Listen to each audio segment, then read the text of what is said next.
కృష్ణుడు ఎక్స్ప్లెయిన్ చేస్తాడు. Okay, Hare Krishna. So కాబట్టి మనం ఈ 17 నుంచి 35 శ్లోకాల మధ్యలో మనం చూసినట్లయితే, సో సకామ కర్మయోగం నుంచి మళ్ళీ నిష్కామ కర్మయోగం వైపు అర్జునుడిని మళ్ళీ తీసుకుని వస్తాడు. ఎందుకంటే యుద్ధంలో ఇప్పుడు ఆయన కార్యాన్ని నిర్వర్తించాలి. అయితే నిష్కామ కర్మయోగం వల్ల అతను క్రమక్రమంగా తన హృదయం శుద్ధి అయి వచ్చే ఫలితాన్ని ఎక్స్ప్లెయిన్ చేస్తాడు. ఆ తర్వాత అలాంటి ప్రేరేపించేటువంటి రోల్ మోడల్స్ని ఉదాహరణలుగా ఇస్తాడు. తర్వాత క్రమంగా నేను కూడా నిష్కామ కర్మయోగాన్ని ఇక్కడ ఆ మార్గంలోనే నేను ఈ సమస్య సృష్టిని నేను పాలిస్తున్నాను, నేను కూడా ఎలాంటి ఫలాపేక్ష లేకుండానే ఈ సమస్య సృష్టిని నేను చూసుకుంటున్నాను అని చెప్పేసి కృష్ణుడు తన్నే ఎగ్జాంపుల్ కింద చూపిస్తాడు అన్నమాట. ఇప్పుడు మనం 17 శ్లోకానికి వెళ్తాం.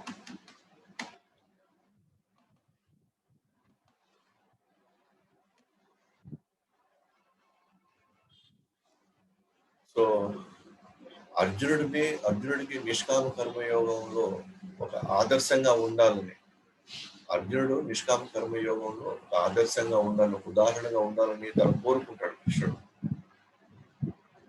అలాగే తను కూడా చేసేది నిష్కామ కర్మయోగమే అని చెప్పి నిరూపిస్తాడు అన్నమాట ఇక్కడ ఈ 17 నుంచి 35లో. సో 17 శ్లోకం చూద్దాం. యస్త్వాత్మరతిరేవ స్యాత్ ఆత్మతృప్తశ్చ మానవః ఆత్మన్యేవ చ సంతుష్టస్ తస్య కార్యం న విద్యతే. యస్త్వాత్మరతిరేవ స్యాత్ ఆత్మతృప్తశ్చ మానవః ఆత్మన్యేవ చ సంతుష్టస్ తస్య కార్యం న విద్యతే. యస్త్వాత్మరతిరేవ స్యాత్ ఆత్మతృప్తశ్చ మానవః ఆత్మన్యేవ చ సంతుష్టస్ తస్య కార్యం న విద్యతే. సో భావము ఇక్కడ మనకి నిష్కామ కర్మయోగం యొక్క ఫలితాలు క్రమక్రమంగా ఎలాంటి ఫలితంలో మనం ఎలా వెళ్తాము, ఎలాంటి లక్ష్యం వైపు మనం వెళ్తామో కృష్ణుడు ఇక్కడ మనకు వివరిస్తాడు అన్నమాట. కానీ ఆత్మానుభూతితో కూడినటువంటి జీవితంతో ఆత్మలోనే ఆనందము పొందుతూ పూర్ణ సంతుష్టుడైన కేవలము ఆత్మతోనే తృప్తి చెందేవానికి చేయవలసిన కర్మ ఏదీ ఉండదు. ఇంతకుముందు ఏం చెప్పారు, ఎవరికైతే ఇంకా కోరికలు ఉన్నాయో, ఎవరికైతే ఇంకా వాంఛలు ఉన్నాయో వాళ్ళు ఏం చేయాలా, ఖచ్చితంగా వాళ్ళు విద్యు ధర్మాల్ని నిర్వర్తించాలి. అయితే సకామ కర్మయోగంలో అయితే ఫలితాన్ని ఆశిస్తూ విద్యు ధర్మాలు నిర్వర్తిస్తారు. నిష్కామ కర్మయోగంలో ఫలితాన్ని ఆశించకుండా విద్యు ధర్మాలు నిర్వర్తిస్తారు. అయితే విద్యు ధర్మాలు నిర్వర్తిస్తే ఎవరైతే ఫలాపేక్ష లేకుండా చేస్తారో, నిష్కామ కర్మయోగం చేస్తారో, క్రమక్రమంగా అతడు ఆత్మానుభూతికి లోనవుతాడు అనమాట. అంటే ఆత్మ వైపు అతను ఆకర్షితుడు అవుతాడు. భౌతికమైనటువంటి ఈ గుణ ప్రభావాల నుంచి క్రమక్రమంగా అతను ఆత్మానుభూతులకి లోనవుతాడు. కాబట్టి ఎవరైతే ఇంకా హృదయం శుద్ధి కాలేదో వాళ్ళు విద్యు ధర్మాన్ని ఖచ్చితంగా నిర్వర్తించాలి. ఎవరైతే ఆత్మానుభూతిలో ఆల్రెడీ వాళ్ళు అనుభవిస్తున్నారో వాళ్ళు ఏ కార్యం చేయాల్సిన అవసరం లేదు, ఏ కర్మ చేయాల్సిన అవసరం లేదు. సో జ్ఞాన మార్గంలో వెళ్ళే వాళ్ళకి లేదా భక్తి మార్గంలో ఉండే వాళ్ళు ఒకవేళ వాళ్ళ హృదయం శుద్ధి ఈ గుణ ప్రభావం నుంచి వాళ్ళు పూర్తిగా బయటపడినట్లయితే, అలాంటి పరిస్థితికి వాళ్ళు వెళ్ళినట్లయితే వాళ్ళకి విద్యు ధర్మాలు నిర్వర్తించకపోయినా వాళ్ళకి పాపం అంటారు. కానీ ఎవరైతే ఇంకా ఆత్మానుభూతిలోకి వెళ్ళలేదో ఇంకా వాళ్ళు శారీరకమైనటువంటి ప్రభావంలో ఉన్నారో వాళ్ళు ఖచ్చితంగా విధి ధర్మాలు నిర్వర్తించకపోతే వాళ్ళు ఖచ్చితంగా మళ్ళీ పాపం వాళ్ళకి అడ్డుకుంటుంది. అందుకే కృష్ణుడు ముందు చెప్పాడు అనమాట, అకర్మ ఖచ్చితంగా పాపాన్ని ఇస్తుంది. ఎందుకంటే విధి ధర్మాలు నిర్వర్తించకుండా ఏ కర్మ చేయకపోతే ఖచ్చితంగా అతనికి తన యొక్క రోల్ తను చేయాల్సిన బాధ్యతను నిర్వర్తించకపోవడం వల్ల అతను ఖచ్చితంగా పాపకర్మలు ఇరుక్కుంటాడు. అది విధి ధర్మాలు నిర్వర్తించే వాళ్ళకి ఒకవేళ అది శాస్త్రబద్ధంగా చేసినట్లయితే అతనికి ఖచ్చితంగా పుణ్యకర్మలకు అతను పుణ్యకర్మల్లోకి వెళ్ళి ఆటోమేటిక్గా తను అక్కడి నుంచి తనకు మంచి ఛాన్స్ వస్తుంది ఇక్కడి నుంచి బయటపడడానికి. కానీ అకర్మ అంటే అసలు ఏ కర్మ చేయకుండా కానీ ఉన్నట్లయితే, ఇంకా హృదయం శుద్ధి కాకుండా డెఫినెట్ గా అతను పాపకర్మలకి అతను లోనవుతాడు. కాబట్టి ఇక్కడ ఈ శ్లోకాలు మనం గమనించినట్లయితే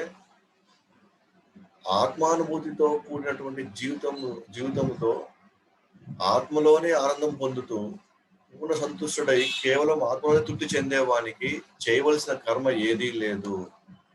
సో నిష్కామ కర్మయోగం చేయంగా అతను ఆత్మానుభూతికి ఆత్మలోనే తృప్తి చెందడం ప్రారంభిస్తాడు అతను. సో అట్లాంటి స్టేజ్ లో ఉన్నవాడికి ఇక్కడ అతను బుద్ధి ధర్మాన్ని నిర్వర్తించకపోయినా తనకి ఎలాంటి పాపం అంటుకోదు. రెండు, తనకు కావాల్సిన పోషణ సమస్తం భగవంతుడు యొక్క ఆయన యొక్క దశ నిర్దేశంలో ఆయనకి పోషణ నడిచిపోతూ ఉంటుంది. అతను ఒక వ్యాపారం చేయాల్సిన అవసరం లేదు, కుటుంబం చూసుకోవాల్సిన అవసరం లేదు, లేకపోతే ఒక ఉద్యోగం చేసుకోవాల్సిన అవసరం లేదు. అతను ఆత్మలోనే తృప్తి చెందుతున్నాడు, ఆత్మలోనే ఆనందాన్ని అనుభవిస్తున్నాడు. తన దేహ పోషణ కూడా పని చేయాల్సిన అవసరం లేదు. కానీ కొంతమంది చేస్తారు, అది వేరే విషయం. కానీ చేయవలసిన అవసరం లేదు. అంటే తన మెయింటెనెన్స్ అక్కడి నుంచి భగవంతుడి యొక్క దశ నిర్దేశంలో తనకి మెయింటెనెన్స్ జరిగిపోతుంది. కానీ తన కర్మల బేస్ చేసుకుని మెయింటెనెన్స్ జరగదు అక్కడ. ఇవాళ మన మెయింటెనెన్స్ ఎలా జరుగుతుంది? మనం పుణ్యకర్మ చేసుకో ఉంటే దాని తాలూకు యొక్క రిజల్ట్స్ వస్తుంటే మనం దాన్ని అనుభవిస్తున్నాం. పాపకర్మలు చేసుకో ఉంటే దానికి సంబంధించినటువంటి ప్రభావం వల్ల మనం కొన్ని కష్టాలు అనుభవిస్తున్నాం. అంటే మన పోషణ మన యొక్క కర్మలను బట్టి ఉంది. కానీ ఆత్మానుభూతికి లేదా ఆత్మతో తృప్తి పడేవాడికి తన దేహ పోషణ తన కర్మ వల్ల రాదు. ఇంకా తన ఆటోమేటిక్ గా కృష్ణుడి యొక్క దశ నిర్దేశం నుంచి కృష్ణుడు టోటల్ గా మెయింటైన్ చేయడం జరుగుతుంది. అక్కడి నుంచి భగవంతుడు మెయింటైన్ చేయడం జరుగుతుంది. అతను కర్మ చేసినా చేయకపోయినా తన దేహ పోషణ జరిగిపోదు. కాబట్టి నిష్కామ కర్మ యోగం కానీ చేసినట్లయితే క్రమక్రమంగా అది ఆత్మానుభూతికి లేదా ఆత్మలోనే తృప్తి చెందడానికి కావాల్సినటువంటి ఆ పరిస్థితికి మనం వెళ్ళిపోతాం అన్నమాట. ఆ పరిస్థితిలో మనం ఏ కర్మ చేయాల్సిన అవసరం లేదు. చేయకపోయినా మనకి పాపం అంటదు, రెండు మన పోషణ జరిగిపోతూనే ఉంటుంది. కాబట్టి ఈ శ్లోకంలో మనకి నిష్కామ కర్మయోగం యొక్క క్రమక్రమంగా మనం చివరికి ఎటువంటి అంకాన్ని మనం చెప్పుకోగలుగుతాం. క్రమక్రమంగా అంటే ఈ పరిస్థితి అంటారు, అతను కర్మ చేయాల్సిన అవసరమే లేదు. అతను ఎలాంటి యాక్టివిటీ చేయకపోయినా తన యొక్క జీవితం మెయింటెనెన్స్ జరిగిపోతూ ఉంటుంది. కాబట్టి ఇక్కడ భాషను మనం గమనించినట్లే ప్రభుపాదులు ఏం చెప్తారంటే, కాబట్టి నిష్కామ కర్మ యోగాన్ని ప్రభుపాదులు భక్తి యోగం కింద మార్చుకొని, కాబట్టి కృష్ణుడిని తృప్తిపరచడమే అవసరం. అది ఒక విధంగా తన కోసం కాకుండా కృష్ణుడి కోసం చేయడం నిష్కామమే. అది తన కోసం ఏం చేయట్లేదు, తను కృష్ణుడి కోసం చేస్తున్నాడు. కాబట్టి క్రమక్రమంగా నిష్కామ కర్మ యోగం చేయడమే మంచిది, భక్తి యోగంలో ఉండడమే మంచిది. కానీ మొదటిగా అయితే యాక్టివిటీ చేయాలి ఇప్పుడు ప్రస్తుతానికి. కానీ వాటి నుంచి మన గురించి కానీ లేదా మన కోరిక గురించి కానీ మనం ఆలోచించాల్సిన అవసరం లేదు మనకి. మరి కృష్ణుని ఎలా తృప్తిపరచాలి? అది వేదాల్లోనే కావాల్సిన దశ నిర్దేశం ఉంది. అక్కడే వేదాల్లోనే ఎలాగా తృప్తిపరచాలనేది ఉంది.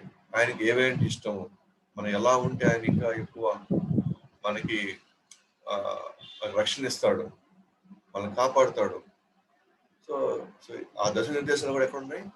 అవి వేదాలనే ఉన్నాయి. అది ఆయనే ఇచ్చాడు స్వయంగా. ఆల్రెడీ ఇంతకు ముందు కూడా శ్లోకాలు మనం 3.15లో చెప్పుకున్నాం. కానీ ఆ దశ నిర్దేశాలను మనం పాటించకపోతే మాత్రం డెఫినెట్ గా మనమే గందరగోళంలో పడతాం.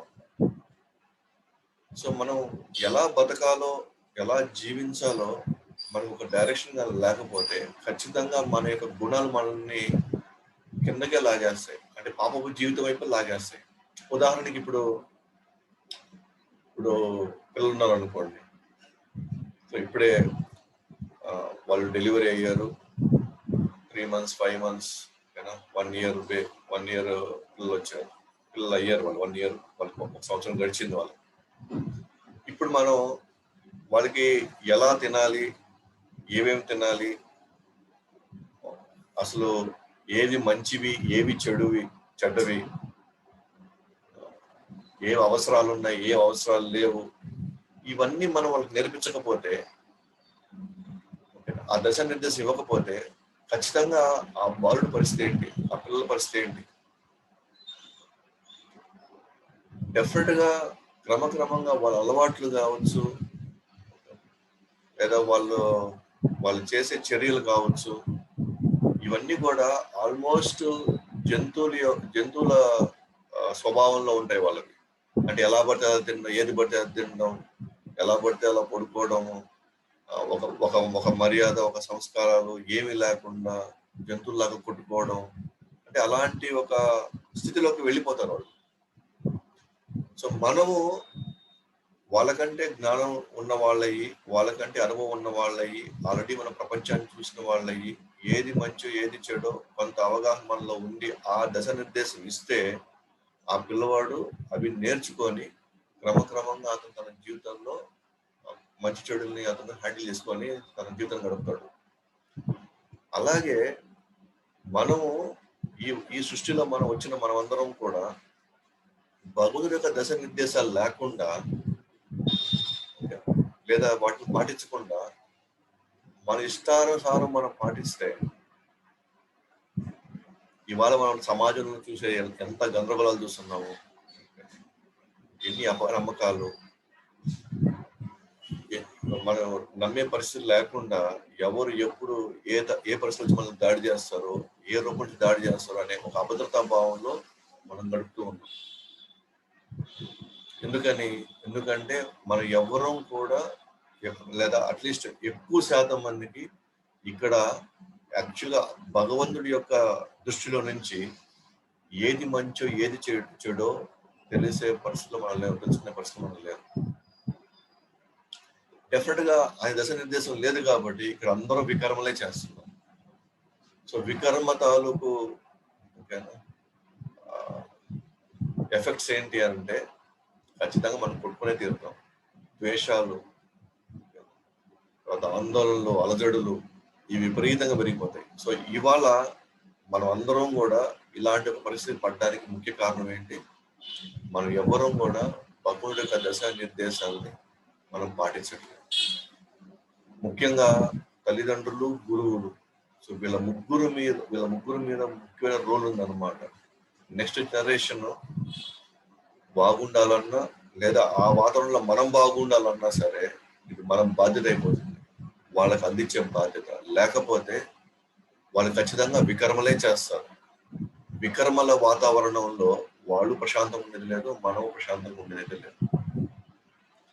అండ్ దాని యొక్క పర్యావసనం, దాని యొక్క ఫ్యూచర్ ఎఫెక్ట్స్ ఏంటి అంటే మనం ఎప్పుడు కూడా ప్రశాంతం ఉండడానికి అవకాశమే లేదు. ఎందుకంటే ఈ తాలూకు మెషిన్ లో మనం ఎలా గడపాలి అనేది, లేదా ఎలా వాడాలి అనేది ఈ మెషిన్ తయారు చేసిన వాడే ఇస్తాడు. సో అదే ఇక్కడ కృష్ణుడు ఎవరిచ్చారు దశ నిర్దేశాలు, ఇలాగే బతకమని, ఇలాగే ఉండమని. అంటే ఈ మెషిన్ లో మనం ఎలా వాడుకోవాలో అని ఇచ్చింది ఆ మ్యానుఫ్యాక్చరర్ ఇచ్చాడు మనం. సో మ్యానుఫ్యాక్చరర్ ఇచ్చినట్టుగా ఏ మెషిన్ అయినా, మనం ఒక వాటర్ వాషింగ్ మెషిన్ తీసుకున్నా సరే, ఒక ఫ్రిడ్జ్ తీసుకున్నా సరే, ఒక టీవీ తీసుకున్నా సరే, ఏది తీసుకున్నా సరే మ్యానుఫ్యాక్చర్ ఇచ్చినటువంటి దశా నిర్దేశాల్లో మనం వాడినట్లయితే ఆ మెషిన్ ఎక్కువ కాలం వస్తుంది, మనం కూడా దాని నుంచి మనం లాభం పొందుతాము, తద్వారా మనము ఆనందంగా ఉంటాం. అది మనం ఇంతకుముందు కూడా ఒక ఎగ్జాంపుల్ చెప్పుకుంటాం మన డివైఎస్ సెషన్స్ లో. సో ఒక ఊర్లో ఒక రైతు నాడు, ఆ రైతు ఆ ఊరు తప్ప అతను ఎక్కడికి బయటకు పోయింది లేదు. తనకు తెలిసిందల్లా ఒకే ఒక పని, ట్రాక్టర్ని నడిపి తను తన వ్యవసాయం పనులు చేసుకోవడం. తనకు తెలిసింది అదే. తెలిసిన వాహనం ఏదైనా ఉందంటే అది ట్రాక్టర్. చేసే పని ఏదైనా తెలుసు అంటే అది కేవలం వ్యవసాయం మాత్రమే. అంతకు మించి అతనికి ఏం తెలియదు. సపోజ్ అతనికి బెంజ్ కార్ తగిలింది అనుకోండి లాటరీలో, సో అతనికి బెంజ్ కార్ ఇచ్చారనుకోండి ఎవరైనా తీసుకొని, అతను ఏం చేస్తాడు, ఆ బెంజ్ కార్ని తీసుకుని వెళ్ళి మళ్ళీ తనకు తెలిసిన పని ఒకటే కాబట్టి ఏంటది, దున్నడానికి ఉపయోగిస్తుంటారు. దానికి నాగలి కట్టి దున్నుతాడు మళ్ళీ. కానీ కొంతకాలానికి ఏమవుతుంది, అది 2 రోజులు 5 రోజులు ఏమైపోతుంది, అది త్వరగా ఏమైపోతుంది, డెఫినెట్ గా బండి చెడిపోతుంది. తను అనుకున్నటువంటి ఆ భూమిని కూడా దున్నలేడు. 2, 3 తను కూడా ఎంతో అసహనానికి గురి అయిపోతాడు. ఏంది నేను ఏం చేయలేకపోయాను, ఈ భూమి ఈ పొలం కూడా నాశనం అయిపోయిందే అని అనుకుంటాడు. అంటే బండి పోయింది, భూమి పోయింది, తనేమైనా ప్రశాంతంగా ఉన్నాడంటే అది కూడా అతను ప్రశాంతంగా ఉన్నాడు. ఎందుకని తెలుసుకోవాలి. బెంజ్ కార్ దేనికోసం వాడాలా, అది ప్రయాణానికి కోసం వాడాలా, అది కూడా మంచి రోడ్ల మీద దాన్ని వాడాలి. ట్రాక్టర్ దేనికి వాడాలా, బాగా పనిచేసేదానికి, ముఖ్యంగా పెద్ద పెద్ద నాటు పనులకి, మరట పనులకి ట్రాక్టర్ను వాడాలి. ఎందుకంటే 2 వేరు డిజైన్లు అవి. కానీ అజ్ఞానంతో నేను ఏదైనా ఇలాగే వాడతాను, నాకు ఇదే ఇష్టం కాబట్టి నేను చేస్తాను అనుకుంటే అంతిమంగా అసహనానికి లోనయ్యేది ఎవరు, ఆ రైతే లోనవుతాడు, అంటే ఆ వ్యక్తి లోనవుతాడు. అలాగే మనందరం కూడా మనకు వచ్చినటువంటి ఈ వాహనం, ఈ శరీరం, ఈ భూమి అనేటువంటి అక్కడ ఈ పొలంలో లేదా ఈ ఊర్లో ఈ వాహనం దేనికోసం వాడాలా, ప్రయాణం కోసం వాడాలి ఈ వాహనాన్ని. అదే జంతు శరీరంగా మనకు వచ్చినట్లయితే అది పొలం కోసం వాడాలి, అది పని చేయడానికి వాడాలి, అది విపరీతంగా పనిచేయాల, దానికి చాకిరి ఎక్కువ చేయాలి. ఎప్పుడు మనకి జంతువు యొక్క శరీరం వచ్చినప్పుడు, ఆ వాహనం తీసుకున్నప్పుడు, ట్రాక్టర్ లాగా. ఇప్పుడు మనకి ఏమొచ్చిందంటే బెంజ్ కార్ వచ్చింది. మానవ శరీరం బెంజ్ కార్ లాంటిది. మనం ఏం చేస్తున్నాము, బెంజ్ కార్ని ట్రాక్టర్ లాగా వాడుతున్నాం. ఇప్పుడు విపరీతంగా ఉదయం నుంచి రాత్రి దాకా కష్టపడి అందుకనే దీనికి కూడా ఎక్కువ జబ్బులు కూడా వస్తున్నాయి, ఎక్కువ హాస్పిటల్కి వెళ్ళాల్సి వస్తుంది, ఎక్కువ ఖర్చు పెట్టాల్సి వస్తుంది. ఇప్పుడు మనమైనా బాగున్నామంటే మనం బాగలేము. సో వచ్చినటువంటి ఈ బెంజ్ కార్ని, ఈ బెంజ్ కార్, మానవ శరీరం బెంజ్ కార్ని దేనికోసం వాడాలి, గమ్యాన్ని అతి త్వరగా చేరుకోవడానికి. ఏంటా గమ్యము, భగవద్ రాజ్యాన్ని, కృష్ణ లోకాన్ని చేరుకోవడానికి దీన్ని అత్యంత జాగ్రత్తగా వాడుకోవాలి. అంతేగాని దీన్ని నా ఇంటి తృప్తి కోసం నేను గాడిదలాగా 24 గంటలు నేను పనిచేయకూడదు. దీని పోషణకి నేను పరిగెత్తాల్సిన అవసరం లేదు. అంతే, దీన్ని లెవెల్లో వాడుకోవాలి నేను. కానీ ఇక్కడ ఉన్న వాళ్ళు ఎవరో ఆ దశ నిర్దేశం అనేది లేదు కదా మనకి. ఎవరికి ఆ శాస్త్రాల నుంచి కానీ వేదాల నుంచి మనకి ఎవరు పరిచయం చేసింది ఏం లేదు. కాబట్టి మనం అందరూ ఏం చేస్తున్నాము అంటే దేహాన్ని ట్రాక్టర్ లాగా వాడేసి మనకు వచ్చే చిన్న చిన్న వస్తువులతో విపరీతంగా ఆనందపడిపోయి మనమే జబ్బులు తెచ్చుకొని, సంపాదించిన డబ్బులు మళ్ళీ హాస్పిటల్కి ఖర్చు పెట్టుకొని లాస్ట్కి ఎటువంటి తృప్తి లేకుండా, ఎటువంటి ఆనందాలు తెచ్చిపోతున్నాం. అంటే క్లియర్గా మనకు అర్థమైపోతుంది, మనం ఎవరం కూడా ఈ దశా నిర్దేశాలు మనం పాటించట్లేదు. ఇలా చెప్పేవాళ్ళు లేరు. వాళ్ళు చెప్పిన మన ఇనే పరిస్థితులు మనం లేము. కాబట్టి భగవంతుడు మన బాగు కోసం వీటిల్ని ఆచరించమని చెప్పాడు అన్నమాట. కాబట్టి మన నెక్స్ట్ తరము అందరూ బాగుండాలి. కాబట్టి ప్రతి బద్ధజీవుడు ఈ వేదాల ద్వారా తన కోరికలను సంతోషంగా తీర్చుకొని భగవద్ధామం చేరుకోవాలి. ఇది ఒక గొప్ప అవకాశం. సో మానవ దొరకడమే ఒక గొప్ప అవకాశం. మనం భారతదేశంలో పుట్టడం ఇంకో గొప్ప అవకాశం. ఎక్కడైతే మనకి ఈ భగవద్గీత, భాగవతం, వేదాల యొక్క సారం సో మనం తీసుకునే లేదా మనం వాటిని అందుకునే పరిస్థితులు మన అందరం ఉన్నాయి ఇప్పుడు. కాబట్టి ఒకవేళ కోరికలు ఉన్నాయా, అది కూడా శాస్త్రబద్ధంగానే తీర్చుకోవడానికి ప్రయత్నిద్దాం. బట్ గోల్, లక్ష్యం మాత్రం మర్చిపోకూడదు. ఏంటది? భగవద్ధామం చేరుకోవాలి, అది లక్ష్యం అన్నాం. లక్ష్యం పక్కగా వెళ్ళింది అని అంటే మనం వికర్మల్లో భాగంగా మనం ఇంకా పాపపు కర్మలు ఇరుక్కొని ఇంకా విపరీతమైనటువంటి అనేక జంతు జన్మలు ఎత్తాల్సిన పరిస్థితి మనకు వస్తుంది. వచ్చిన మీరు మనం గమనిస్తే ఒక మానవ జన్మ తాలూకు పాప పుణ్యాలు లెక్కే మనకి రాబోయే ఇతర జంతు జన్మలు. ఎన్ని జన్మలు వస్తాయి మనం చెప్పలేము. మన కోరికలు, మన వాసనలు, మన అనుభవాలు లోపల ఎంత స్టాక్ ఫీడ్ అయ్యి ఎన్ని పాప పుణ్య కర్మలు చేసామో ఇదంతా కౌంట్ తీసుకుంటుంది అనమాట. వచ్చేదాకా మధ్యలో వందల వేల కోట్ల జన్మలు ఎత్తాం, ఎన్ని చెప్తాం తెలియదు. మళ్ళీ మానవం వచ్చేదాకా ఈ మానవులు మనం చేసినటువంటి క్యాల్కులేషన్ బట్టే మనకి ఫ్యూచర్ లైఫ్ టైమ్స్ ఉంటాయి అన్నమాట. మళ్ళీ మళ్ళీ ఒక ఛాన్స్ వస్తుంది, మళ్ళీ అవన్నీ కడుక్కోవడానికి, ఆ కర్మలు ఇంకా అక్కడితో మనం బ్రేక్ చేయడానికి మనకు ఒక అవకాశం వచ్చింది. మళ్ళీ మనం దాన్ని మనం గమనంలోకి తీసుకోకుండా మనం పక్కకు పెట్టేసామనుకోండి, మళ్ళీ స్టార్ట్ చేస్తాం. మళ్ళీ కొత్త సైకిల్ స్టార్ట్ చేసి కొన్ని వందల వేల సైకిల్స్ అనమాట, అనేక జన్మలు ఎత్తి చెట్ల నుంచి, పక్షుల నుంచి, పురుగుల నుంచి 84 లక్షల జీవరాశుల జన్మలు ఎత్తాం మనం. మళ్ళీ ఒక మహాజనం, మళ్ళీ ఒక ఛాన్స్ వస్తుంది. కాబట్టి ఇవాళ మన ప్రతి బద్ధ జీవుడికి ఒక అవకాశం అనమాట. ఓకే, కోరికలు ఉన్నాయా అంటే ఈ విధంగా తీర్చుకోవాలి. క్రమంగా గోల్ మాత్రం మర్చిపోవాలి, లక్ష్యం మర్చిపోకూడదు. మనకు ఒక గొప్ప అవకాశం. అయితే మనం కూడా కాస్త చెప్పుకున్నాం, యజ్ఞాలు చేయడం కుదరకపోతే కృష్ణ చైతన్యానికి సంబంధించిన నియమ నిబంధనలు పాటించడం ఉత్తమం. 16 మాలలో భగవద్గీత, భాగవత పఠనం, సంకీర్తనం చేయడం, సేవ చేసుకోవడం, 4 నియమాలు పాటించడం. సో ఇవి పాటించడం యజ్ఞాలు చేయడం కంటే కూడా ఉత్తమమైనది అన్నమాట. ఎందుకంటే ఇవాళ యజ్ఞాలు చేసే పరిస్థితులు లేవు. అవన్నీ అన్ని వస్తువులు, బ్రాహ్మణులు హంగామా చేసే పరిస్థితులు లేవు అసలు. కాబట్టి క్షేత్రకు సంబంధించినటువంటి ఈ ప్రిన్సిపల్స్ మనం ఫాలో అయ్యి మనము హ్యాపీగా వాటికంటే మెరుగైన పరిస్థితుల్లోకి మనం వెళ్ళగలుగుతాం. మనం డిస్కస్ చేసాం, అది కూడా దేవతను తృప్తిపరచడం కంటే దేవాదేవతను తృప్తిపరచడం చాలా చాలా సులభం అనమాట.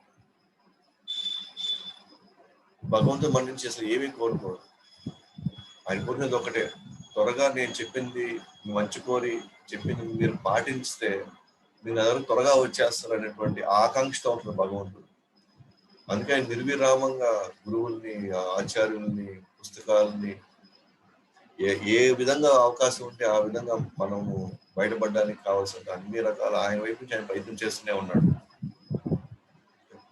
కాబట్టి మినిమం మనం కనీసం ఈ హరే కృష్ణ మంత్రం మనం చెప్పలేక, 4 నియమాలు మనం పాటించలేకపోతే మాత్రం ఖచ్చితంగా మనంత దురదృష్టవంతులు మాట్లాడి ఇంకా ఇలాంటి ఛాన్స్ మళ్ళీ మనకు రాదు.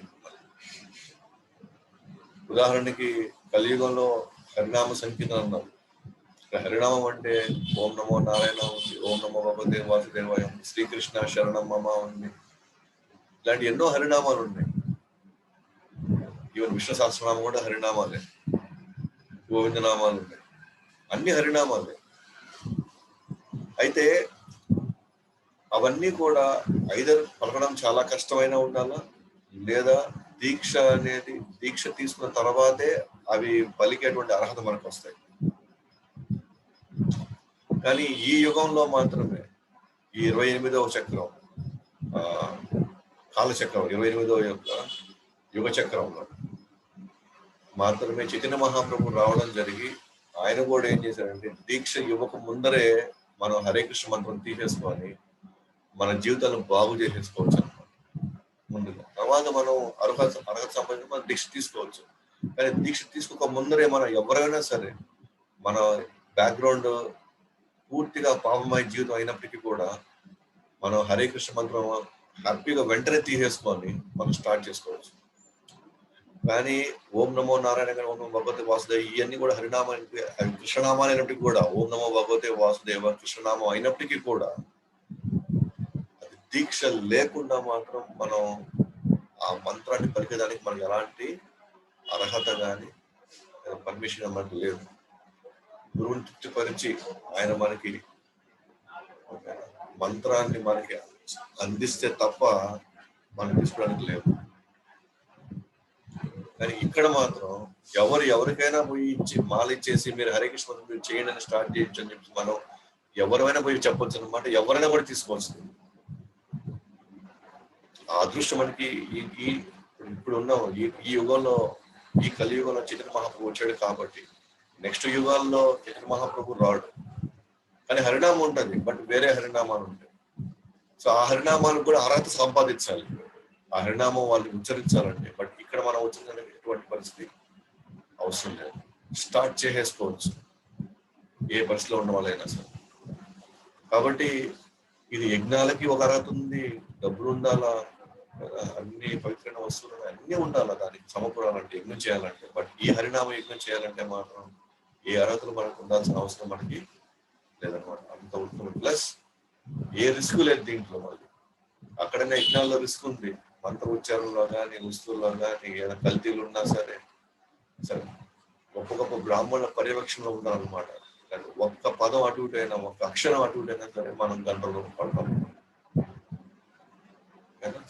సో యజ్ఞాలకి సంబంధించిన అంత రిస్క్ కూడా ఉందన్నమాట యజ్ఞాలు. బట్ హరినామంలో రిస్క్ లేదు. సో 3:18 నెక్స్ట్ శ్లోకాలతో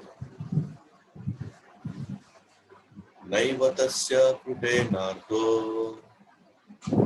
నా కృతే నేహ కశ్చన నచాస్య సర్వభూతేషు కశ్చిదర్థ వ్యపాశ్రయః. నైవ తస్య కృతే నార్దో నా కృతే నేహ కశ్చన నచాస్య సర్వభూతేషు కశ్చిదర్థ వ్యపాశ్రయః. నైవ తస్య కృతే నార్దో నా కృతే నేహ కశ్చన నచాస్య సర్వభూతేషు కశ్చిదర్థ వ్యపాశ్రయః. ఏమంటాడు కృష్ణుడు? బాబు, ఆత్మానుభూతిని పొందిన మనిషికి తన విధి ధర్మాల నిర్వహణ ద్వారా పొందవలసిన ప్రయోజనము కానీ అటువంటి కర్మ చేయకపోవడానికి కారణం కానీ ఉండదు. అలాగే ఏ ఇతర జీవునిపై ఆధారపడవలసిన అవసరం అతనికి ఉండదు. సో ఎవరైతే ఆత్మానుభూతిలోకి వచ్చేస్తారో, ఆత్మ సాక్షాత్కారం పొందేస్తారో వాళ్ళు ఎటువంటి విధి ధర్మాలను నిర్వర్తించాల్సిన అవసరమే లేదు. ఎందుకంటే వాటి వల్ల అతను ప్రయోజనం పొందేది ఏమీ లేదు. అతను చేయకపోవడానికి గల కారణం అవసరం లేదు. ఎందుకు చేయలేదు? ఆయనకు అవసరం లేదు. అతను ఎవరి మీద ఆధారపడాల్సిన అవసరం లేదు. అంటే భౌతికంగా ఏ వస్తువు మీద కానీ ఏ వ్యక్తి మీద ఆధారపడాల్సిన లేదు. నేను నాకు శ్లోకం చెప్పాను, అతని పోషణ ఇంకా కృష్ణుడు కృష్ణుడి నుంచి తన పోషణ జరుగుతూ ఉంటుంది.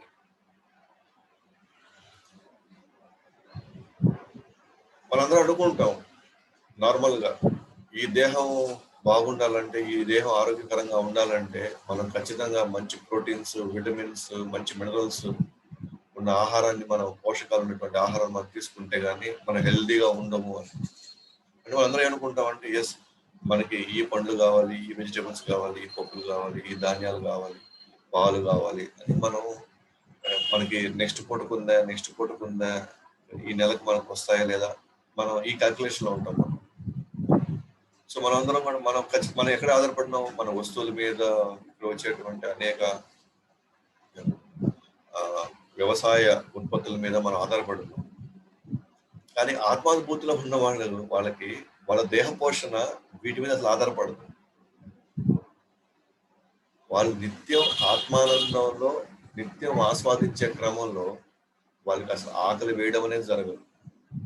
వాళ్ళకి నిద్ర అనేది వాళ్ళకి అవసరం లేదు. వాళ్ళు హ్యాపీగా ఎప్పుడు ఎవరు ఫ్రెష్గా ఉంటారు అనమాట. సో వాళ్ళకి ఈ భౌతిక ప్రపంచం సంబంధించిన ఎటువంటి వాటితో వాళ్ళకి అసలు కనెక్షనే ఉండదు వాళ్ళకి. ఎందుకంటే కంప్లీట్ గా ఆత్మశక్తి ద్వారా మొత్తం జరిగిపోతా ఉంటుంది. ఉదాహరణకి సింపుల్ ఎగ్జాంపుల్ చెప్తాం, చూసుకుంటాం. మనకి బాగా సంతోషకరమైనటువంటి ఒక విషయం జరిగింది అనుకోండి మన జీవితంలో. దేనికో ప్రిపేర్ అయ్యాము ఎగ్జామ్స్ కి, లేకపోతే ఇంకేదో మనం ఏదైనా ఒక ఆస్తి సంపాదించాలి అనుకున్నాము, లేకపోతే మనకు అది జరిగితే మనకి బాగుండు అనుకుని దానికోసం తీవ్రంగా మనం వెయిట్ చేస్తామండి. అది జరిగింది అనుకోండి, మనం విపరీతమైన ఆనందానికి లోనవుతాం కదా, విపరీతమైన ఆనందానికి మనం లోనవుతాం. సో విపరీత ఆనందానికి లోనైన మనకి ఓకేనా ఆకలేస్తుంది, అసలు ఆకలేదు. అసలు ఆనందాన్ని తలుచుకుంటూ మనకి తినాలన్నా కూడా ఇంకా తినలేదు. అంటే ఆనందం యొక్క ఎఫెక్ట్ మనకి ఒక పూట, 2 పూటలు, 3 పూటలు కూడా ఆనందంలోనే మునిగిపోయిన వాడికి తనకి ఎలాంటి ఆకలి అవ్వడం కానీ లేకపోతే తను ఇబ్బంది పడడం కానీ జరగదు అసలు. ఎందుకంటే తను ఒక లెవెల్లో నుంచి, మనసు లెవెల్ నుంచి తన ఆనందాన్ని పొందుతున్నాడు. సో ఆనందంలో ఉన్న వ్యక్తికి శరీరం మీద, శరీర పోషణ మీద అప్పటికప్పుడు గుర్తు రాదు, అట్లీస్ట్ మన లెవెల్లో చెప్పాలంటే. మరి ఆత్మానుభూతిలో ఉండే వాళ్ళకి ఇంకా ఏ స్థాయిలో వాళ్ళు ఆనందాన్ని అనుభవిస్తే వాళ్ళకి దేహం మీద, దేహం పోషించాలనే థాట్ వాళ్ళకి రాదు. ఉదాహరణకి మామూలుగా ఉదయం బ్రేక్ఫాస్ట్, మధ్యాహ్నం lunch, night dinner, normal times ఏమవుతుంది, ఆకలి మనం తింటాం. కానీ ఒక సంతోషకరమైనటువంటి ఒక ఘటన మన జీవితంలో జరిగినప్పుడు దాని యొక్క ప్రభావం వల్ల మనం 1 పూట, 2 పూటలో, 3 పూటలు ఒకసారి మనకి ఆకలేదు. ఆకలేదు. ఆ సంతోషకర విషయం జరిగినప్పుడు మనకి నిద్ర కూడా సరిగ్గా పట్టదు. దాన్ని తలుచుకుంటూ, దాన్ని అనుభవిస్తూ, ఆస్వాదిస్తూ. సో మనం 2 పూటలు తినకపోయినా మనం ఎనర్జెటిక్ గానే ఉంటాం. మనం అలాగే ఆనంద ఘటన జరిగినప్పుడు మనకు నిద్ర రాదు. ఎంతో కష్టం మీద అనుభూతి మనం కొన్ని 1 గంటకి, 2 గంటలకి మనకి నిద్ర ఒకవేళ పోయినా కూడా మనకి వెంటనే 4 గంటలకు, 5 గంటలకు మనకు వెంటనే మెలకు వచ్చేసినా కూడా మామూలుగా మనం మామూలుగా అయితే మనం 1 గంట, 2 గంటలు పడుకుంటే 7, 8 అయినా సరే మనం బద్ధకంగా ఏం లేస్తాం అంటే చాలా చాలా కష్టంగా ఉంటుంది. కానీ మనకి సంతోషకర విషయం కానీ, సంతోషకర ఘటన కానీ జరిగితే మనకు సరిగ్గా నిద్రపోకపోయినా మన నెక్స్ట్ డే ఫ్రెష్ గానే ఉంటాం. మనం పరిగెత్తా ఉంటాం, పనులు చేయడానికి పోయినా అంటే ఉత్సాహం ఇస్తూ ఉంటుంది. అలాగే ఫుల్గా తినాలన్న ఇది కూడా ఉండదు. అంటే జస్ట్ మనసు లెవెల్లోనే లేదా ఇంద్రియాల లెవెల్లోనే మనకి ఆనందం వస్తేనే మన దేహ పోషణ కావాల్సిన, రెగ్యులర్ గా కావాల్సినవి మనం అందించకపోయినా సరే మనం తిరుగుతూనే ఉన్నాం. ఇంకా ఆత్మానుభూతి లెవెల్లో మనకి ఆనందంగా కలిగింది అని అంటే దేహ పోషణ జరిగినా జరగకపోయినా అతను దేహంలో ఉన్నట్టు తనకు ఫీలింగ్, తన దేహాన్ని ధరిస్తున్నట్టు ఒక అనుభూతి అతనికి ఉండదు అసలు. అతను పూర్తిగా ఆత్మానుభూతి, ఆత్మను అబ్జర్వ్ అయిపోయి ఉన్నాడు. మనం ఇప్పుడు కానీ గమనించామనుకోండి, మన బుద్ధి రెండింటిని గైడ్ చేస్తుంది అనమాట. 2 విషయాలు బుద్ధిని గైడ్ చేస్తాయి. బుద్ధి 2 వాటిల కంట్రోల్లోకి వెళ్ళాలి.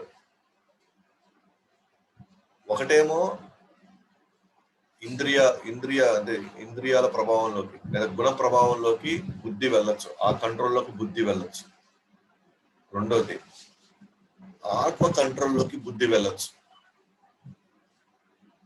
ఐదర్ గుణ ప్రభావాల్లోకి బుద్ధి కంట్రోల్లోకి వెళ్ళొచ్చు, బుద్ధి గుణ ప్రభావాల కంట్రోల్లోకి వెళ్ళిపోవచ్చు, లేదా ఆత్మ కంట్రోల్లోకి వెళ్ళిపోవచ్చు. సో ఎప్పటి వరకు అయితే గుణాలు మన జీవితంలో ఉంటాయో అప్పటి వరకు బుద్ధి గుణ ప్రభావంలోకి వెళ్తుంటాయి. గుణ ప్రభావాలంటే ఐదర్ తమో గుణం అయినా సరే, రజోగుణం అయినా సరే, సత్వగుణం అయినా సరే, అవి బుద్ధిని ఆడిస్తూ ఉంటాయి అన్నమాట. గుణాల ప్రభావాన్ని బట్టి మనం నిర్ణయాలు తీసుకోవడం ప్రారంభిస్తాం, లేదా మన చర్యలు ఆ విధంగా వెళ్తుంటాయి.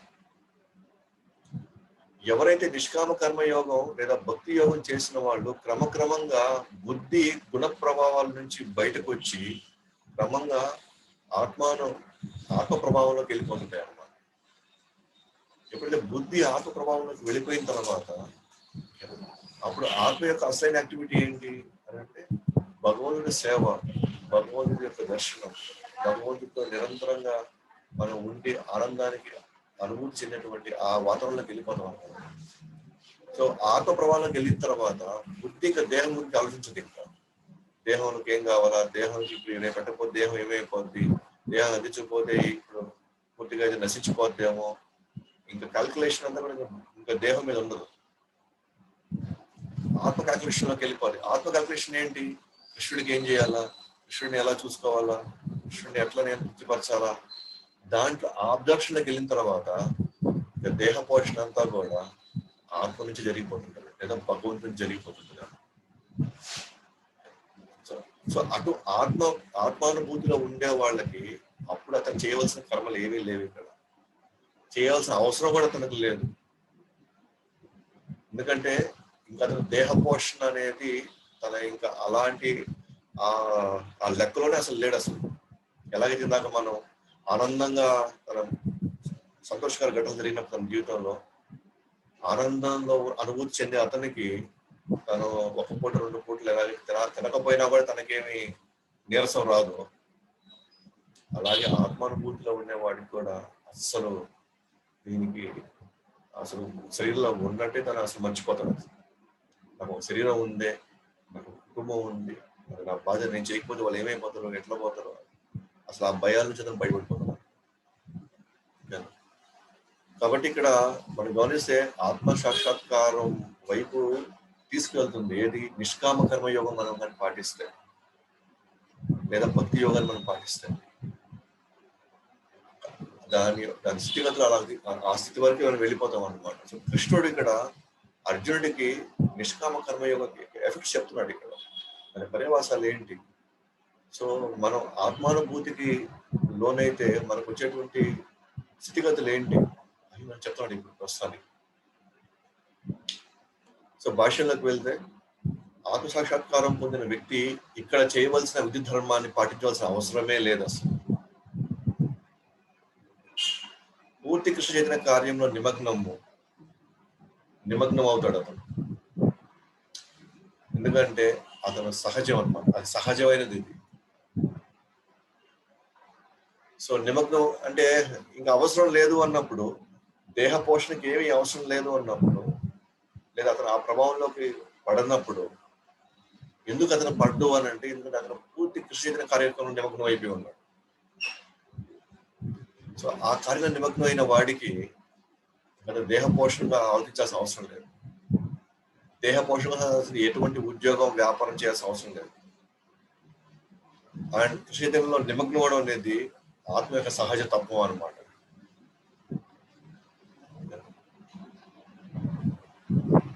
కాబట్టి మనం గమనించినప్పుడు ఇక మీదట భౌతికమైనటువంటి బాధ్యతలు విద్యు ధర్మాలను నిర్వర్తించాల్సిన అవసరం లేదా. అంటే దాని అర్థం ఏంటి? అతను కామ్గా ఉండిపోతాడా, అతను ఏం పని చేయడా, ఆనందంలో మునిగిపోతానే అట్లాగే ఒక దగ్గర కూర్చోండిపోతాడా అంటే కాదు. ఎందుకంటే కృష్ణ చైతన్యం అనేది ఆ కార్యంలో నిమగ్నం సహజం. కాబట్టి కృష్ణ చైతన్యం అంటే ఊరికే ఉండడం కాదు, ఇన్యాక్టివిటీ కాదు, అది ఊరికే ఉండడం కాదు. అది ఆనందంలో ఉరకలెత్తిస్తూ ఇంకా ఎక్కువ కృష్ణ సేవలో విపరీతంగా మనం దాంట్లో నిమగ్నమై కృష్ణుడి కోసం మనం హైపర్ యాక్టివ్ అయిపోతాం అనమాట. మనం కృష్ణుడి కోసం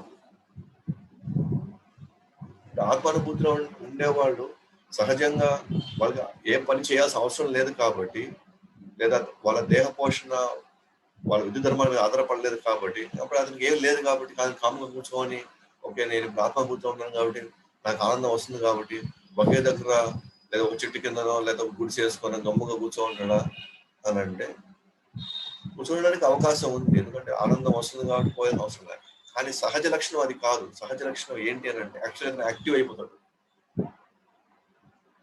దేనికోసం ఎందుకు యాక్టివ్ అవుతాడు అని అంటే కృష్ణుని సేవించుకోవడం కోసం యాక్టివ్ అయిపోతాడు. ఎందుకంటే ఆత్మ అని చెప్పుకున్నాం, ఒక క్షణకాలం కూడా కామ్గా ఉండలేదు ఆత్మ. ఆత్మానుభూతి అంటేనే ఆనందంలో విహరించడం. ఆనంద విహారం అంటే ఇక్కడ ఆయన పూర్తిగా కృష్ణుడి సేవలో నిమగ్నం అవుతాడు. అతను పరిగిస్తాడు, డ్యాన్స్ చేస్తాడు, అన్ని రకాల కార్యాలు నిమగ్నం అవుతాడు. కానీ అలసట, కష్టము, బాధ, చెమట పట్టడం, అసలు దేహం అనే దాంట్లోనే అసలు అతను ఉండడానికి ఎటువంటి పరిస్థితులు అతను అలాంటి అనుభూతిలో ఉండడు. అసలు హైపర్ యాక్టివ్ అయిపోతాడు కృష్ణుడి సేవలో.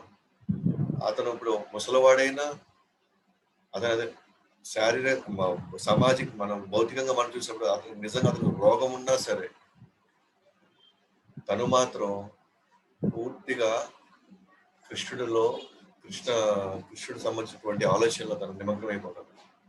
అటువంటి వ్యక్తికి నేను శరీరంలో ఉండాలని, శరీరం రోగం వచ్చిందా, శరీరం ముసలిది అయిపోయిందా, అసలు ఆ భావంలోకి అతను ఏమాత్రం ఎంటర్ కాడనమాట. పైగా అతను ఆస్తిలో కూడా ఇంకెంత చేయాలి, ఇంకెంత పరిగెత్తాలి, ఇంకా చేయాలి కదా, చేయకపోతే నేను ఎట్లా ఉంటాను. మనం గమనించి మనం చైతన్య చరితామృతంలో దాన్ని వెళ్ళామనుకోండి, హరిదాస్ ఠాకూర్ చిట్ట చివరి రోజుల్లో కూడా ఎంత తెలిసిందే రోజుకి 3 లక్షల నామాలు చేస్తాడు. అంటే 192 రౌండ్లు చేస్తాడు, 364 చేస్తాడు. 364 చేయని అతను నిద్రపోవడం అంటే ఏం లేదు, 2 గంటల టైం అనమాట.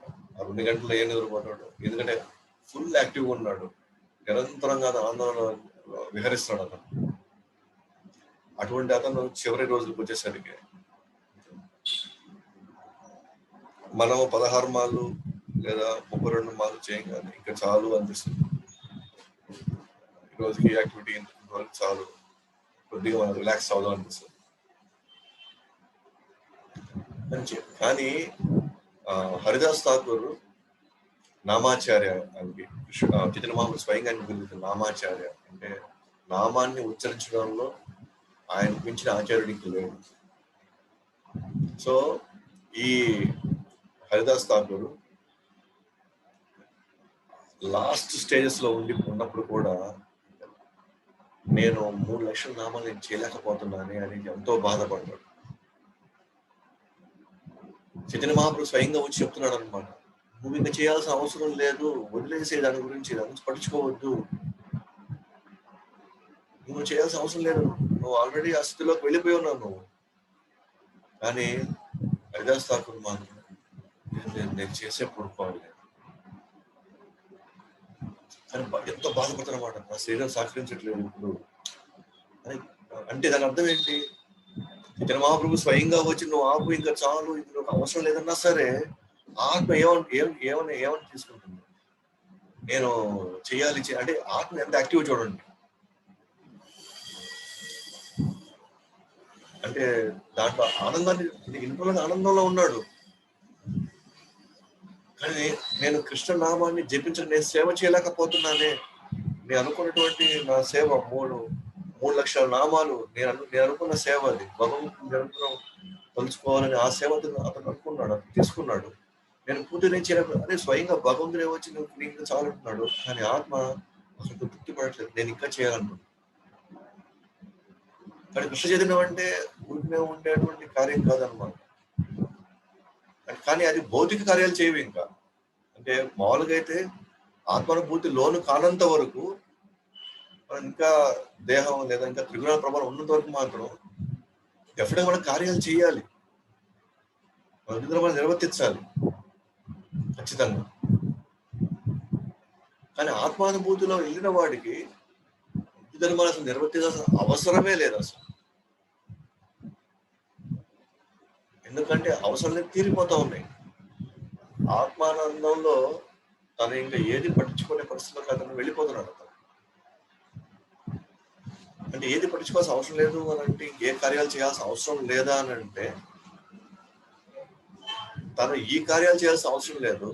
అతను తనకు తెలియకుండానే కృష్ణ సేవలో ఆటోమేటిక్ గా గృహెత్తిస్తుంటాడు అనమాట. దానికి ప్రభుపాదుల వారు ఆత్మస్థితిలో ఉన్నాడు కాబట్టే 75 సంవత్సరాల్లో కూడా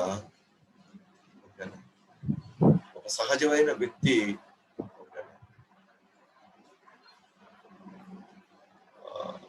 70 సంవత్సరాల్లో ఉన్న వ్యక్తి మామూలుగా ఏ కార్యాలు చేస్తాడు? మరి ప్రభుపాదుల వారు ఎలాంటి కార్యాలు చేశారు? 10 సంవత్సరాల్లో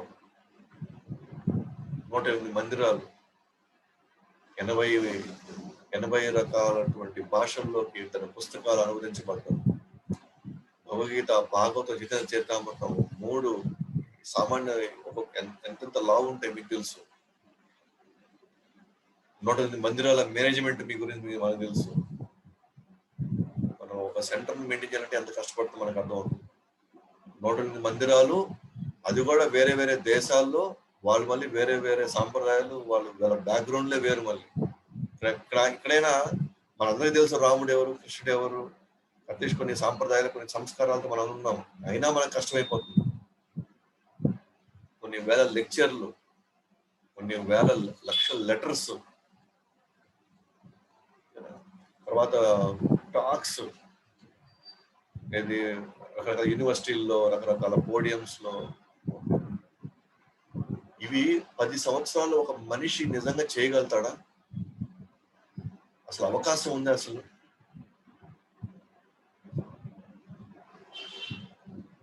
70 సంవత్సరాల వయసులో మ్యాక్సిమం రెస్ట్ లోకి వెళ్తాం మనం. కొంత దూరం పోయి మనకు ఆయాసం వచ్చేస్తుంది, కాళ్ళు నొప్పులు వచ్చేస్తాయి. పట్టుకొని 10 నిమిషాలు మనం ఒక దగ్గర మనం అట్లా కూర్చొని ఉండలేము మనం. అలాంటి మార్నింగ్ వాక్స్ లో కానివ్వండి, ఆయన ధామాలను దర్శనం చేయించే క్రమంలో కానివ్వండి, తన శిష్యుల్ని తీసుకెళ్ళినప్పుడు కానీ, తనతో పరిగెత్తే వాళ్ళే కాదు, తను నడుచుకుంటే వీళ్ళు పరిగెత్తాల్సి వచ్చే పరిస్థితి వచ్చింది కదా. అంటే కృష్ణ చైతన్యంలో ఉన్నవాడు ప్రభుపాదుల వారు ఊరికనే కార్యం చేయకుండా ఉండలేకపోయేవాడు, కార్యాలు చేస్తూనే ఉన్నాడు. కానీ అతను చేసిందంతా కూడా ఎవరికి? కృష్ణుడికి. కృష్ణ సంబంధంలో కృష్ణుడిని తలుచుకుంటూ కృష్ణుడిలో పూర్తిగా నిమగ్నం అయిపోయేసి. అంటే అక్కడ దేహ పోషణ ఎలా జరుగుతుంది? ఎవరి వల్ల జరుగుతుంది? కృష్ణుడితో జరుగుతుంది అంతా. ఆయన రాధా దామోదర్ మందిరంలో అత్యంత నేల మీద వృద్ధిపాటి ప్రసాదంతోనూ ఆయన జీవించాడు. అసలు ఏమి దొరకపోయినా జీవించాడు. సేమ్ టైం ఆయన తర్వాత ప్రపంచంలో గొప్ప గొప్ప కార్యాలు చేసి అతనికి కొంతమంది గెస్ట్లు తనకి 5 స్టార్ హోటల్స్ తను బుక్ చేసినా, లేదా పెద్ద పెద్ద కార్లు పెట్టినా కూడా దాంట్లోనూ వెళ్ళాడు ఆయన. సో కృష్ణలో ఉన్న వ్యక్తి కృష్ణుడి మీద మాత్రమే ఆధారపడతాడు. కృష్ణుడి మీద మాత్రమే ఆధారపడతాడు. అతనికి వస్తువుల మీద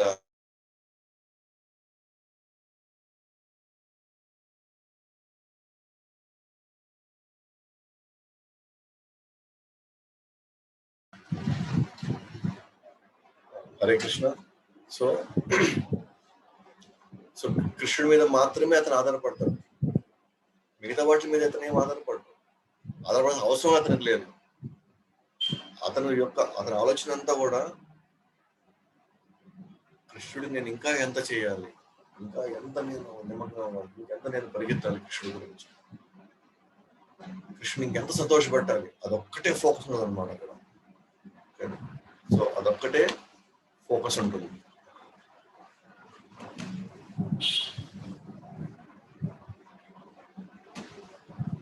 కాబట్టి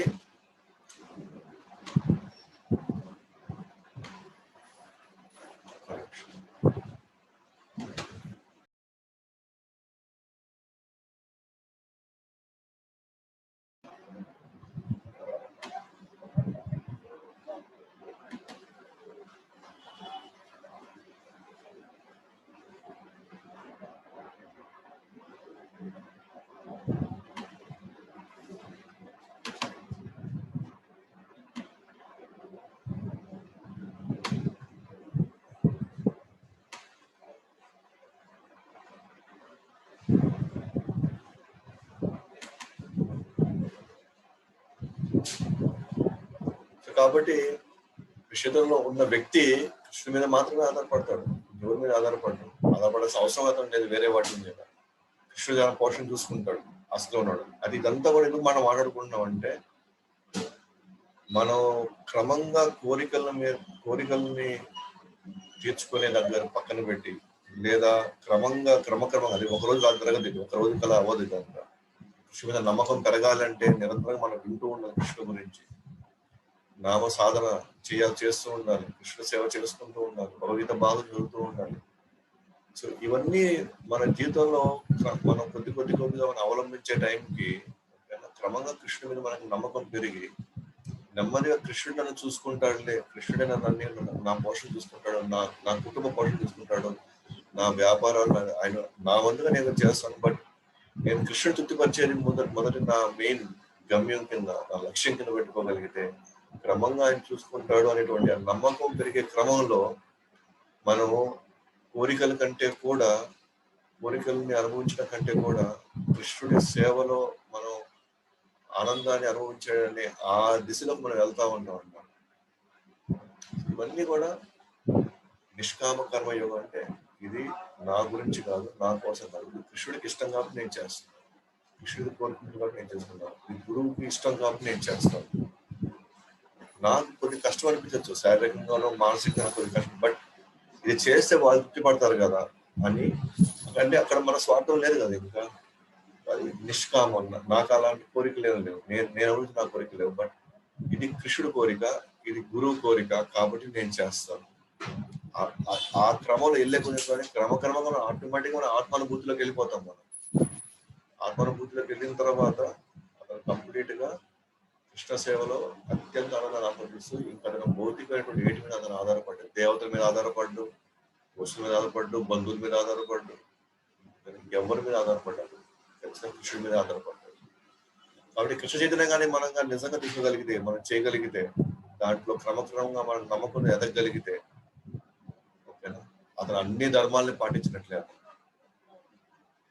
అప్పుడప్పుడు నేను నా వాళ్ళని సరిగ్గా చూసుకోలేకపోయాను, నా వాళ్ళని సరిగ్గా అందించలేకపోయాను అని అతను ఒకవేళ చేయలేదు కాబట్టి నేను అవసరంగా నాకు పాపాలంటూ గుర్తయ్యాను, దానివల్ల నేను ఇబ్బంది పడుతున్నాను. అట్లేం కృష్ణ చైతన్యం చేశారు అని అంటే, కృష్ణ చైతన్యం చేయడం వల్ల అతను కొన్ని మిస్ అయినా కూడా, కొన్ని చేయలేకపోయినా కూడా అతనికి వచ్చేటువంటి నష్టం ఏం లేదు.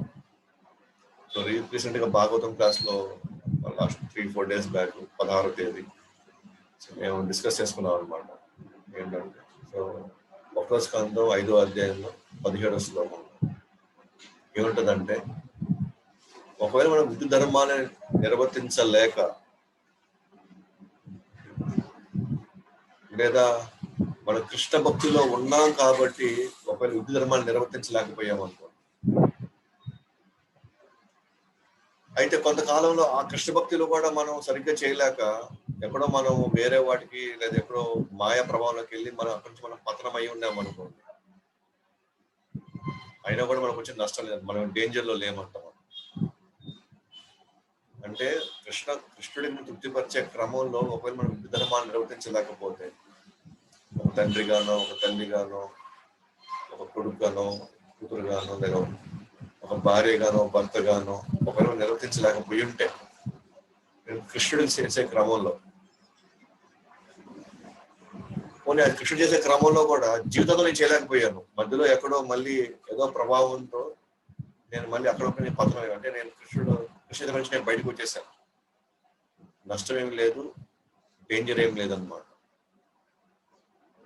ఎందుకంటే ఎంతకాలం అయితే కృష్ణుడి గురించి మనం చేసామో అదంతా కృష్ణుడు గుర్తు పెట్టుకొని, సో మనకు కావాల్సింది మనకు కావాల్సినటువంటి ఆ ఫలితాన్ని కృష్ణుడు ఇస్తాడు మనకు. కానీ నేను హిందూ ధర్మాన్ని పర్ఫెక్ట్ గా నేను ఆచరించి, కానీ కృష్ణుడికి నేను ఏం చేయలేకపోయాను అనుకోండి,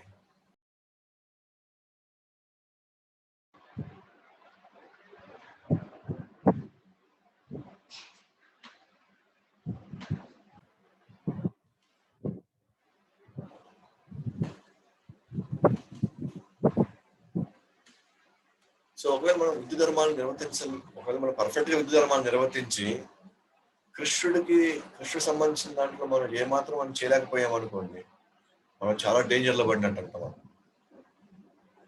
ఎందుకంటే చేసిందంతా కూడా కేవలం దేహ పోషణకి లేదా ధర్మబద్ధంగా నడుచుకోవడానికి కొంత మనం చేసేమే తప్ప అసలైన దేవాదుని మనం తృప్తిపరిచే పరిస్థితి మనం లేవు. కాబట్టి విద్యు ధర్మాల వల్ల మనకి పుణ్యం వస్తుంది, బట్ పుణ్యం వల్ల మళ్ళీ మనం తిరిగి రావాల్సిందే.